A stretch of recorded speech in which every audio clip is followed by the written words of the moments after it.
Hello YouTube, welcome to the channel. Now then, on today's video we're going to be looking at this. It's a multifunction spotlight searchlight floodlight that's been sent to me by a company called LeTour.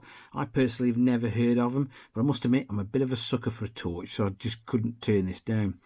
Apparently it's like I say, it's a multifunction searchlight. It does lots and lots of different things. Let's have a quick look at the box and see what we get. Right then, according to the box, we've got a couple of switches, a USB input, a USB output, so it looks as though you can charge some sort of a device. We've got a spotlight and a floodlight, and I think there's a power indicator on the side. I think this thing is supposed to, 4,000 lumens. And I have noticed, and this is a bit worrying, a large range of irradiation up to 800 meters, but I sincerely hope that is not the case. Anyway, enough waffle, let's get it out of the box and have a look. Right then, in the box we get a little USB lead, and we get the actual torch itself. Now this thing, I think, retails on the LeTour Amazon site for $31.99.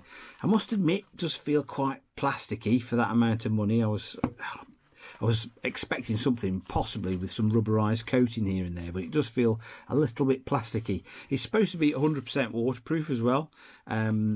Well, there's your two switches, and that's the cover for the charging port and the charging port for the device. It's supposed to have some little indicators here to tell you how charged up the torch is. Anyway, I'm gonna stick it on charge. Actually, it's going dusk here in the UK, so I'm going to try this in the garden. Actually, this thing is indicating it's got full battery, so let's try some of the functions. This is the floodlight end, by the way. So it starts off and basically gets brighter. This next one could get you in some trouble. Goodness me. You could get into some serious trouble if you use that in your car. And the spotlight end, again, oh crikey, that's got several different settings. It's just going dusk here in the UK, so we'll take this thing outside and give it a whirl. I will actually afterwards see if it charges anything, and I have noticed on the bottom there is like a standard screw mount, so you could in fact mount this to like a tripod or something like that. Anyway, I'll wait till it gets dark and then we'll go try it. Right then, I'm outside, it's pitch black. Let's try this. Here we go. Oh, well, that's on the floodlight. That's on the lowest setting. Let me see if I can turn it up a bit. I don't know if you can picking this up on the camera. I mean, it is pitch black out here, so it doesn't do a bad job actually. It's reasonably bright. I can see down to the end of the garden, which is probably about 15 meters away. Let's try. The next setting is really annoying. Let's try the spotlight. Hang on. There we go. So it probably isn't picking it up on the camera, but it does seem to go a decent distance actually. Just see.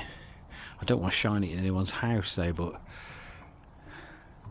both functions seem to work well. The spotlight and the floodlight. Need to, I don't know if I can shine it over there on that tree. It seems to go a decent distance, I must admit. I mean, it's quite a powerful beam. It does exactly what it says on the tin, really. The floodlight is definitely the best option for me. This is turned up to its maximum. How long the battery lasts, I don't know, but it does provide a decent amount of illumination, I must admit. Right, I've got a bit of a job on actually, so I might just use this thing as a work light and see how long the battery lasts. Now, I think they quote, I think it was either 5 or 6 hours on the lowest setting for the actual floodlight, so we'll try that. Right, you'll have to excuse the picture. This torch is sending my camera nuts. Well, I've actually been using this thing for about 3.5 hours now, and it's only just gone down by 1 bar on the display. And that is on full. The floodlight is on full, so I can well imagine that the battery life is pretty much correct. Right, as soon as I've got 5 minutes, I thought I'd check the charging port on this thing, plug my phone in, and it is charging it. It's gone up about 6 or 7% in the past 10-15 minutes approximately. I don't know if it would charge your phone fully, but it would definitely put a few percentage in an emergency. The battery indicator on the light is on 1 at the moment. I haven't charged this thing since I used it as a flashlight the other a floodlight the other day when I was working with it. So like I said, I don't think it would put a full charge in your phone, but it would definitely get you out the stum in an emergency. Also, I've screwed my little camera tripod into the underneath of this thing, and it would, at a push, make a reasonable little work light. Right then, what do you think of the LeTour multifunction searchlight? Well, it does exactly what it's supposed to do. I do like the fact that we've got a floodlight one end and a searchlight the other. I did find myself using the floodlight the other day, and it worked a treat. I like the fact that you can adjust the brightness. The charging port works. You know, in an emergency, it will put a few percent in your phone, I would imagine. I don't think you get a full charge out of it because the battery inside is like a little lithium-ion battery pack. I did take the front off and have a quick look. So I don't think there'd be enough in there to fully charge your battery, but it would certainly get you out of a pickle. I also like the fact that they provide a little threaded hole so you can screw a stand in. This is what I'm going to be using this torch for. I'm going to buy another little stand and I'm going to use it as a little positionable work light. So I love that idea. My only misgiving with this is the fact that it does, for a 30 quid torch, it does feel a little bit cheap and nasty. I'm not gonna lie. I think it feels as though if you were to drop this, you would break it.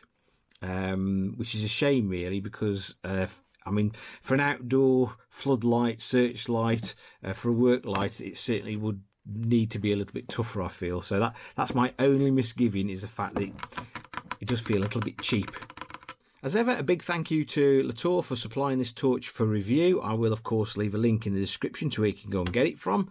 If you found the video of some use and interest, please give it a big thumbs up. And if you're feeling that way inclined, hit that subscribe button for more similar future content. Once again, guys, thanks for watching.